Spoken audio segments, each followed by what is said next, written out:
Greetings fellow gorehounds and welcome back to another Blood Splattered vlog. Now before we begin, I would like to point out that yes, I cut my finger before I started recording this vlog, and then I put a band-aid on it because I'm an adult. And with that out of the way, let us talk about one of the biggest cinematic events of the whole year, the Avengers, the Infinity War. Oh my god, it's finally here, I'm so excited. And I gotta say, I enjoyed every freaking second of this movie. This was everything I wanted and so much more. The ultimate culmination of just about everything Marvel has been working towards for the last 10 years. It both continues and finishes many storylines that have been going since the beginning of all these franchises. It leads up to one of the most intense finales I've seen in any of these movies so far. And it gets you really pumped for the next Avengers movie, which is gonna happen next year. But I gotta say, this is one of those movies that's really hard to talk about without spoilers, so I'm gonna do my best, and hopefully I will not give away too much and spoil anything for anyone, but if I do, I sincerely apologize. But at least know at this point that I love this movie from start to finish, and I highly recommend it, especially to Marvel fans. And with that, let's talk about some of the things I really loved about this movie. Well, number one, I love that despite the fact that this movie has so many plot threads going at once, with so many characters meeting each other for the first time and teaming up to do all this stuff, a lot of which has to be introduced in this movie and we didn't know they had to do until this movie, all the while getting us to know our main villain proper as well as all his subordinates. And yet despite all these moving parts happening at once and all these chess pieces at play, the movie never once feels bloated or rushed. Everything feels perfectly paced and everything feels like it needs to be here. And on top of that, nothing feels like it's missing either. Which, considering how many characters Marvel has at play at this point, that could have easily have happened. And yet it didn't. It feels like every character in this movie gets their moment, and most of them get pretty solid character development. Now that all being said, it could be argued that one of the reasons this movie works so well is because it's not really a movie. It's more like extremely cinematic television in that the movie is structured way more like a miniseries, which to a certain extent I can see, and I can even see complaining about it a little bit if that bothers you. But number one, that doesn't bother me at all, and number two, I feel like that's missing the forest through the trees. Because the only real reason to argue that this feels like a television series is because it juggles so many characters and has no main character. Except this movie absolutely does have a main character, it's just not the one you think. And because I'm so desperate not to spoil this movie, I'm not going to talk about who that main character is right here. And I actually admire this movie for doing it the way it did, because it's not something most superhero movies do.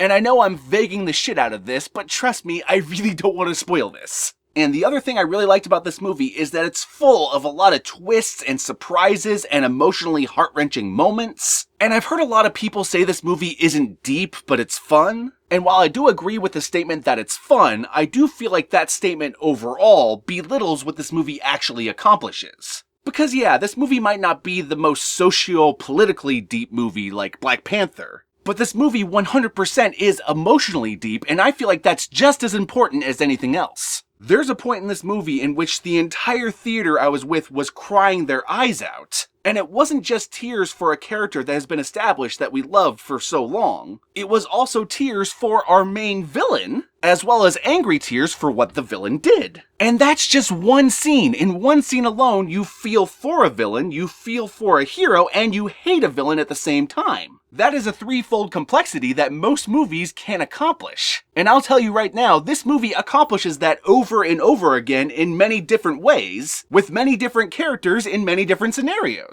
And that to me is emotional depth. This isn't just a one-sided black and white, you feel for your heroes, you hate your villains conflict. And it oh so easily could have been that, and yet they avoided it at all costs.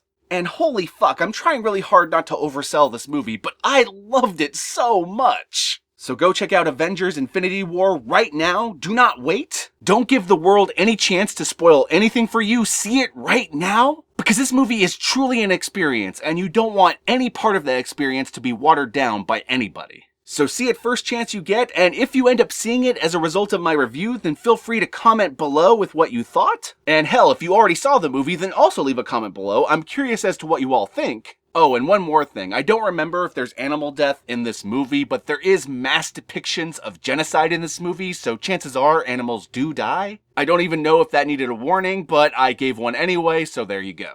And with all that said, my fellow Gorehounds, I'm going to include some sort of Amazon affiliate link in the description below. And if you click that link and buy or rent something with that link, then I will get a kickback from it. And with all that said, let us finally move on to the spoilers, and good God, is there a lot for this movie.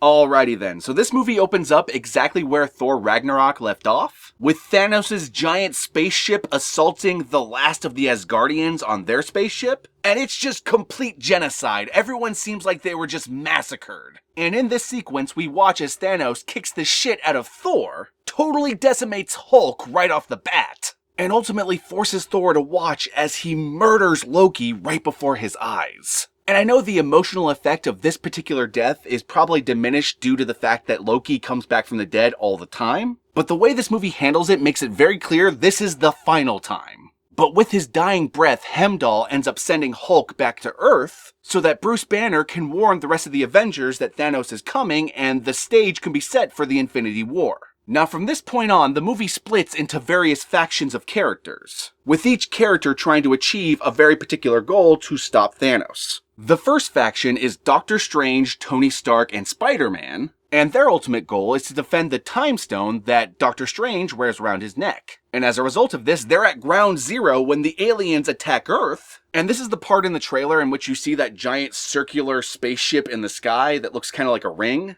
Doctor Strange and Iron Man engage two of the aliens and Spider-Man comes to help. And while they do successfully defeat one of the aliens by sending him to the Arctic with one of their portals, the other one, who is this super powerful space wizard, totally defeats Doctor Strange and captures him and brings him onto his spaceship and then takes off into space, with Iron Man and Spider-Man stowing away waiting for their time to strike. The second faction is Thor and the Guardians of the Galaxy. Because Thanos leaves Thor on his spaceship with all of his dead Asgardians to rot and die, the spaceship explodes and Thor is left hurtling through space, where he's picked up by the Guardians of the Galaxy. They have a lot of funny exchanges and ego fights. So this faction splits up into two factions of its own, with Thor, Rocket Raccoon, and Teenage Groot going off to find Thor a new weapon, because if you recall, in Thor Ragnarok, he lost his hammer. So they are flying off into space to meet the dwarf that made the original hammer, while Star-Lord, Drax, and Gamora and Mantis go off to meet the Collector and get the other Infinity Stone.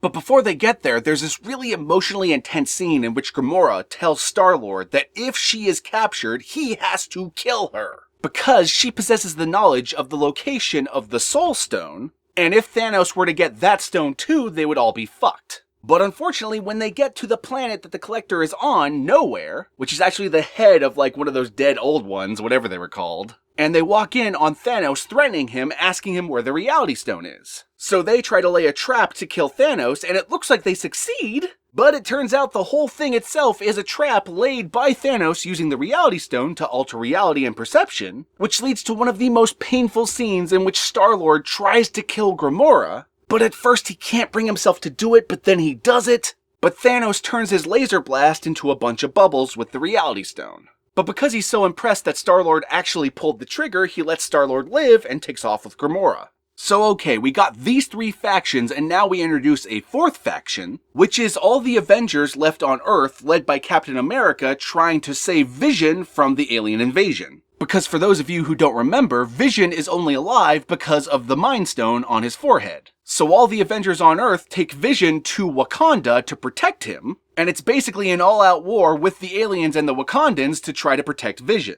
And this particular battle is filled with some of the most badass scenes in the entire movie and a whole lot of character death. But one of my favorite moments I want to highlight is when all the girls all team up against one of the evil alien bad guys. So you have Black Widow, Scarlet Witch, and the badass Wakandan general just kicking ass in this scene. And it's just super fucking badass. But one of the problems that's happening in this entire scene is that for some reason, Hulk does not want to come out. Bruce keeps trying to summon him, but it's very clear that he is scared of Thanos because Thanos kicked his ass. And this is something brilliant the movie does, because Hulk is scared of Thanos, and Hulk is typically seen as the strongest Avenger. We as the audience are also equally scared. But this does lead to Bruce Banner having a lot of badass moments himself when he gets inside the Hulkbuster and kicks a ton of ass in this final Wakandan battle. Meanwhile, Thor and Rocket Raccoon have this really emotional moment in which Thor talks about his journey so far, and how he has not only lost everything he's cared about, he's now a king without a castle, or a people for that matter. And it's really cool because you could really see how far Rocket Raccoon has matured since Guardians 2, when he is actually the one that gives Thor the pep talk he needs to keep on going. And it's a really small moment in the grand scheme of this movie, but it was really emotionally fulfilling to me. Anyway, Thor and Rocket Raccoon arrive at the Dwarven Forge, but the dwarves have been completely annihilated, and the forge, which is powered by a giant star, is unlit. With the exception of one dwarf, but his hands have been just completely ruined. And yes, the dwarf is played by Peter Dinklage, and it turns out dwarves are actually giants. Which is a nice twist, and I fucking loved it. So anyway, Thor has to use his God of Thunder powers to relight the forge, because it turns out there was one last weapon they were making for Odin, which was this really powerful Viking axe that was going to put the hammer to shame. So Thor, Rocket Raccoon, and Groot help the dwarf forge this axe, but when they can't find the actual handle for the axe, Teenage Groot does this badass thing where he sacrifices his arm and creates a handle himself. So finally, Thor is reunited with the weapon, and with this weapon, he teleports them all to Earth and saves the day on the Wakandan battlefield and just starts kicking ass in a scene that really needed the Led Zeppelin song, Immigrant Song. And I know why they didn't use it, but it would have been really awesome if they reused it here. It would have been so awesome. But even without that, it was one of the most badass moments in the entire movie. Meanwhile, Tony Stark and Spider-Man defeat the evil space wizard because Spider-Man remembered the scene in Aliens in which they threw the alien queen out of the airlock. And I love it because it's a really Spider-Man and Iron Man scene in which they use science to defeat an evil space wizard. So anyway, they reunite with Doctor Strange and decide to take the spaceship all the way to Thanos' homeworld, Titan, with the idea being they're going to ambush Thanos and take him out once and for all. And something you gotta know about Tony throughout this entire movie is that he kind of blames Thanos for his PTSD, so for Tony, this is 100% personal. So they arrive on Titan and meet the other Guardians of the Galaxy who had the same idea after Gamora was taken to ambush Thanos on his planet, and after a brief and badass ego battle, they end up teaming up to ambush Thanos. And here's where we gotta talk about the Gamora part of this story. Something I want to make completely clear right now is that even though I've been talking about the Avengers part of this story, while all those factions have been running around and scrambling to try to defeat Thanos, we as the audience have also been following Thanos as he acquires each of the stones that are left. And once we get to the point where he captures Gamora and they go into his past with him and Gamora, we also have Thanos torture Gamora's sister Nebula in order to get her to admit where the Soul Stone is, which leads to him and Gamora going to the planet where the Soul Stone is, where there's an awesome cameo that I'm not going to spoil here, you're going to have to see that for yourself. But Thanos finds out that the way to get the Soul Stone is to sacrifice the one thing in the universe he loves. And at first Gamora's like, you're defeated, you don't love anything. But then a crying Thanos turns around and admits that he loves Gamora, and he throws Gamora off a cliff, killing her for good. And Jesus Christ, guys, I started tearing up in the theater when this happened. It was one of the most emotionally complex and heart-wrenching moments in the entire movie. I felt bad for Gamora, I felt bad for Thanos, I felt bad for the universe because of what Thanos chooses to do. And on top of that, I was pissed. I was pissed at Thanos for taking away one of my most beloved characters. And this is where it becomes very clear who the main character of this movie is. This movie is not about the Avengers. This is a hero's journey tale about Thanos. Except it's not the hero's journey, it's the villain's journey. This scene with Gamora is essentially the confrontation with the father in reverse. It's the father confronting the daughter and making the final sacrifice he needs in order to achieve his goal to save the universe from itself. Because that's the big change they make to Thanos' origin. Instead of him trying to kill half the universe to impress Death, which in the comics he's in love with the physical embodiment of Death, and so he wants to get the Infinity Stones to snap his fingers and kill half the universe to impress her. But in this movie, he wants to kill half the universe to stop the universe from overpopulating itself. From overexpanding to overusing its resources to turning every planet into a barren wasteland like his. So he truly believes he is saving the universe by doing what he's doing, and so by sacrificing Gamora, it's something he doesn't want to do but feels like he has to. It's his destiny. So this is a movie in which both the heroes and the villains all think they're doing something for the greater good. And no, I'm not going to spoil the rest of the movie for you. You're going to have to see it for yourself. Trust me, this is The Empire Strikes Back times 1,000. So I guess what I'm trying to say is this movie is phenomenal, and it's a must-see. And if you love the Marvel Cinematic Universe, this is the ultimate culmination of everything so far. And yes, there's going to be another Avengers movie that's going to conclude this story properly, but the way this movie ends, you're not going to see coming, and holy crap. Holy crap. Thank you for watching this vlog, my fellow gorehounds, and with all that said, be sure to like, comment, subscribe, and don't forget to ring that notification bell so you're notified of my videos immediately upon their upload. And with that all said, my fellow gorehounds, peace out, and I'll catch y'all later.